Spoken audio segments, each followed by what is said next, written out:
Alright, so we are doing Covfefe, whatever it's called. Covfefe, I don't know. Rust scan him. And we did download the machine from Vault Hub because it was not working on Proving Grounds. So it looks like we got 31337. Obviously, we're going to map that. Let's go ahead and unmap that port 80.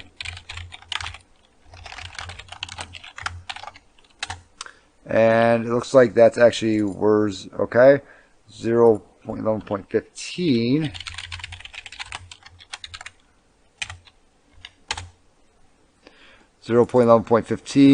I wonder if this command execution will actually work with it. Let's go ahead and do a nicto scan, tac URL on HTTP 31337. We got a bash RC. I wonder if that's what the command execution is actually going to work like right there. Let's go ahead and search exploit. Oh crap! Authorized keys. A user's home directory may be set to the web root as the SSH file was retrieved. This should not be accessible via web. So it looks like we found authorized keys in .ssh. I wonder if we also can find IDRSA. Makes sense because bash RC profile and taxes are all in robots.txt. So it looks like something's going on with that, right? So I wonder if we even need to do that. We might just be able to do some patch reversal and just find it. Let's go ahead and grab this guy right here. And let's go ahead and also I believe this is going to be Python 2. It is, okay. IP for that guy. Then his port, 31337, it looks like. My IP, my port. My IP address, which is going to be... I don't think I've ever actually seen that finished also. Probably not going to SSH into it directly. Let's see here. Well, port 22 was up, so yeah, maybe. 192.168.0.29 on port 80. And let's go ahead and list it on port 80 just in case. If this actually does work without even looking at the site yet. Okay, debug's not enabled. Okay, let's go ahead and look at the site now. And we want 31337 slash robots.txt. Right, so we have a slash taxes. Okay, here's one flag. All right, make America great again. So it's a newer box. Bash, yeah, just bash RC, the dot profile. Okay, we just downloaded that. Let's go ahead and move that over to here.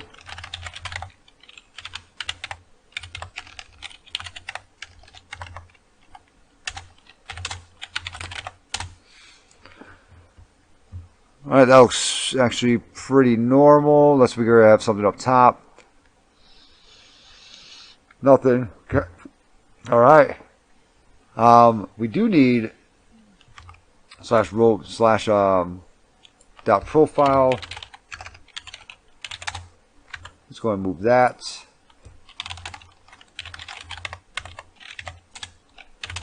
Let's go ahead and cat index dot profile. This is Proving Grounds. This is Proving Grounds practice on their old box. This actually isn't anything. This is actually Vault Hub, like right here. So, yeah, home bin. Okay, path home bin. So, I was trying to see if we could figure out the guy's name or not. That's all. Let's go ahead and actually look up slash. I wonder if we could just do a .ssh slash IDRSA. Could we do something like that? All right, download something. We got something. Let's go ahead and downloads IDRSA to right here. Alright, so we definitely got an IDRSA. It's also encrypted too, so we're going to have to do a John or SSH to John, right? IDRSA, we'll put that to hash.txt. And we'll go ahead and John hash.txt word list fork equals 4. Alright, looks like Star Wars is the passphrase for it, but we still don't have a user. Now, do we? We still need a user on this thing. Let's go ahead and actually just try to do an SSH. We'll say test at the IP address to see if we get some type of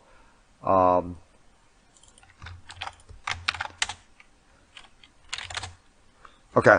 I was seeing if we were going to get some type of banner or something like that. But no banner, but we're still looking for a user. And I guess you know what we can do? We can it's public, right? ID rsa.pub. What was that? Wait. cd/home cali.sh. I want its public key, which would be public key would be just, isn't it just idrsa.pub? Because that will show us what the guy's name is, right? CD back into desktop, proving grounds, Covfefe, and let's go ahead and move that downloads idrsa.pub right here. Going cat idrsa.pub, and it looks like Simon. Okay, cool. So we're going to go ahead and SSH Simon at the IP address, right? And we're going to do attack idrsa. Let's go ahead and actually change mode like real quick. So we ask for a password, ask for a passphrase, and then we'll go ahead and do a SSH into attack Simon at that, and idrsa, and the passphrase was Star Wars. Spelled that wrong.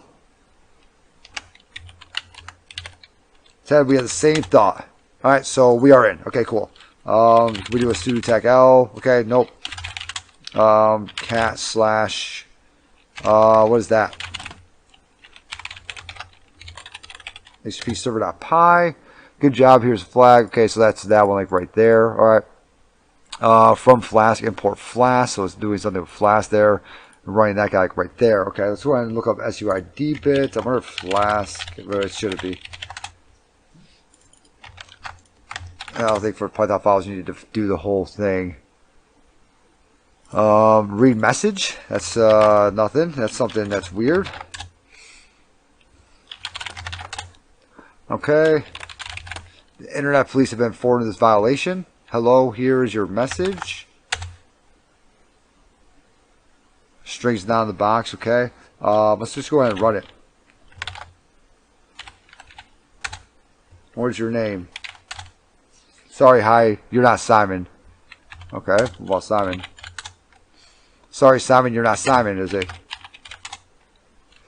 Hello, Simon. Here's your message. Hi, Simon. I hope you like our private message system. It didn't really work very well. I'm really happy with how it worked out. I'm not. If you're interested in how it works, I've left a copy of the source code in my home directory.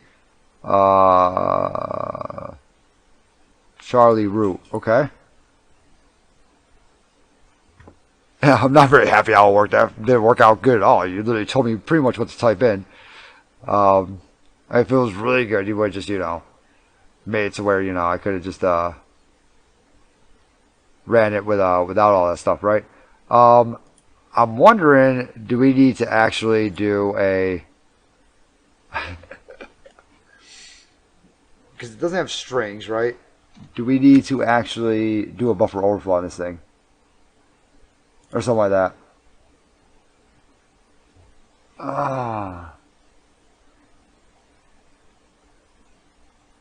Can we delete it?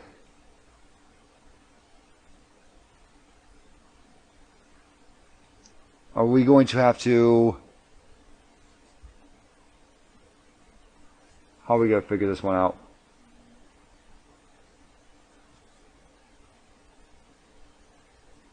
We're going to have to bring this back to my home machine, aren't we? We're going to have to use like GDB or something like that.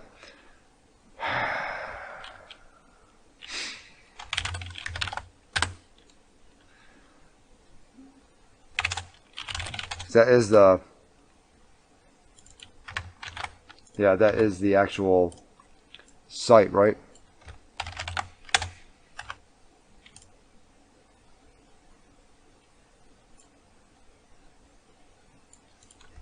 First, I'm going to just try to just strings it.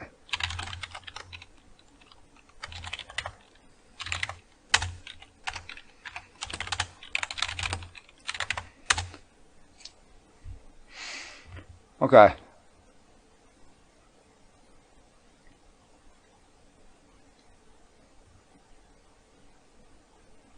Local usbin.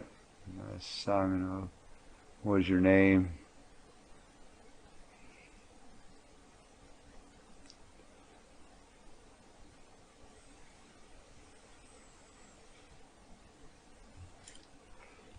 Okay. I do not remember the... Yeah, I don't remember the commands for GDB, and I've not run it in a very, very, very long time. GDB. So I don't know if we're actually going to get through this one, like right here. Because I have not done this in a very, very, very long time. And I am pretty sure this is going to 100% be a buffer overflow. Unless we are just able just to...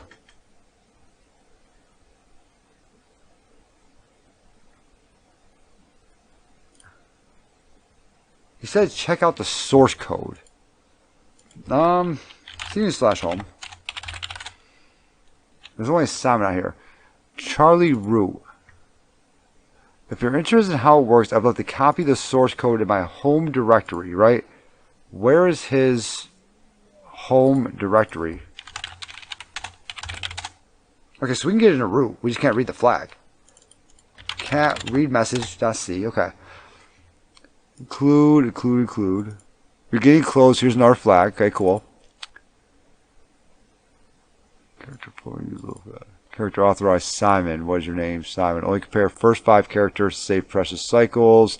So we can already do a buffer overflow right there. Alright. If string camp authorized buffer 5, print hello. Here's your message. This is safe as the user can't mess with binary location. Program no.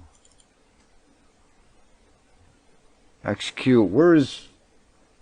No, it's 100% going to be this. If it is limpies, then that's probably a problem. Like right there. But all we have to do is just figure out where the program breaks at. That's it. So we just have to figure out where the buffer's at. That's all we have to do, really. And the buffer's 20. And it's only looking at 5 characters. That's it. So really, we don't even have to actually do any of that. All we have to actually do is just put in 20 characters. No. Don't hate this box. Don't hate it. Because all we have to actually do is put in 20 characters. I know what to do. Home Simon. Look, the buffer's 20, right? It's looking for Simon. So if we put in Simon, that's 5. So that means we need to put in 15 more characters, such as in 15 A's. And then we should technically be out of there and be able to run whatever hell we want, like bin sh. And we should technically just get a call. We should technically just become root. I'm thinking, I don't think this is a full-blown freaking buffer overflow. Because this execute, this guy like right here, I think this has something to do with it. Execute is probably referred to by the path name. This causes a program that is currently being run by the calling process replaced with a new yeah, see? To be replaced. I'm pretty sure that that's exactly what it has to do with. Too bad. Half the crap and more read here is in Japanese, but still. Replaced with a new program with newly initialized stack heap and uninitialized data segments. So if it's doing that, so we should, okay. Let's go ahead and do the user bin read message, right? What is it? User s bin read message or some crap like that, right? We could technically like totally compile a new source code, but I don't think we need to. Read message. Right.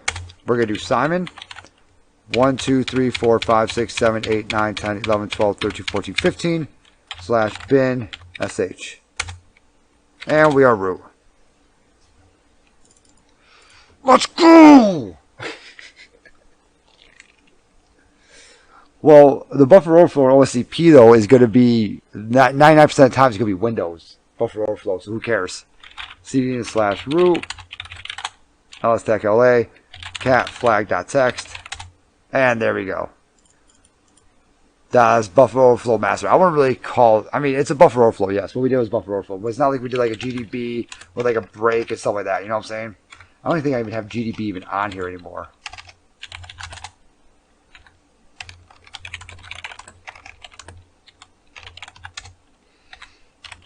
I don't actually want to put it on here. Really?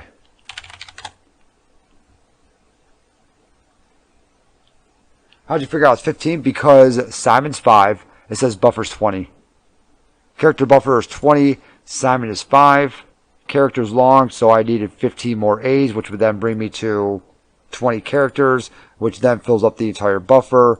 And then bin-sh, this executes VE, states that it executes the program referred by path name. This causes the program that is currently being run by the calling process to be replaced with a new program. So pretty much we just replace /bin-sh with the new program from what I'm understanding of that. So that wasn't too bad. I thought it was actually going to be bad. I thought it was going to be really, really bad. That actually wasn't too bad. Maybe we'll go more hardcore into that later on. I don't know. Maybe if DZ64 is on, we can go way more hardcore into it. Because I feel like we could technically...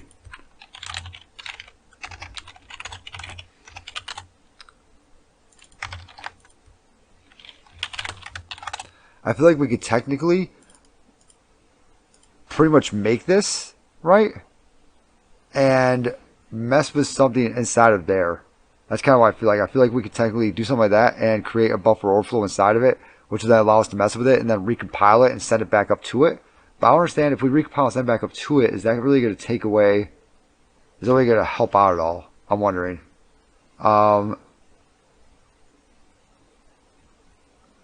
I've not done a buffer overflow on here in a very, very, very, very long time for Linux.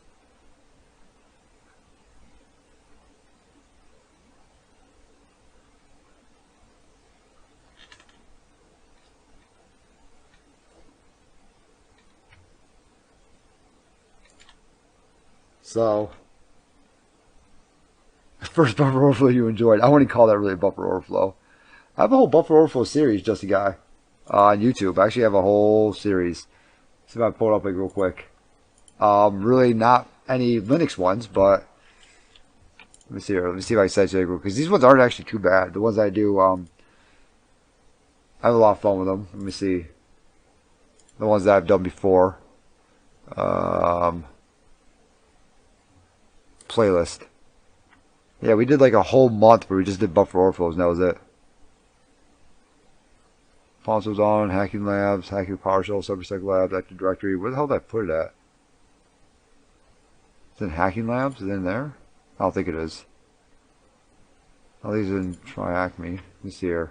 Just try to find like real quick, that's all. I did a whole series on it, but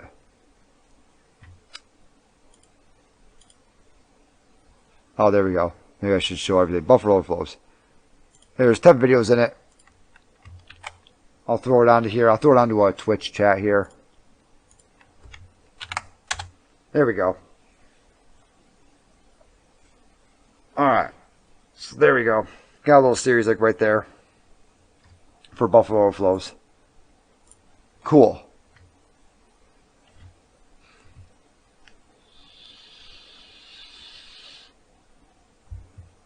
Hey, anytime. That's, like I said, that's only Windows ones like right there. I had fun with them. I've had fun with those ones like right there. But my wife did just get home not too long. Well, see, it was on InfoSec. She did just get home not too long ago, so I don't want to stay on too late. I've been getting ready for inspection lately at work. Well, we just got finished with it, so we've been working real late, waking up real early, all that good stuff. Nobody else is on InfoSec streams, though. Is there anyone wants me to raid? Since usually I raid people when I usually suck at raiding. Unless I guess we can find another easy machine on Vault Hub.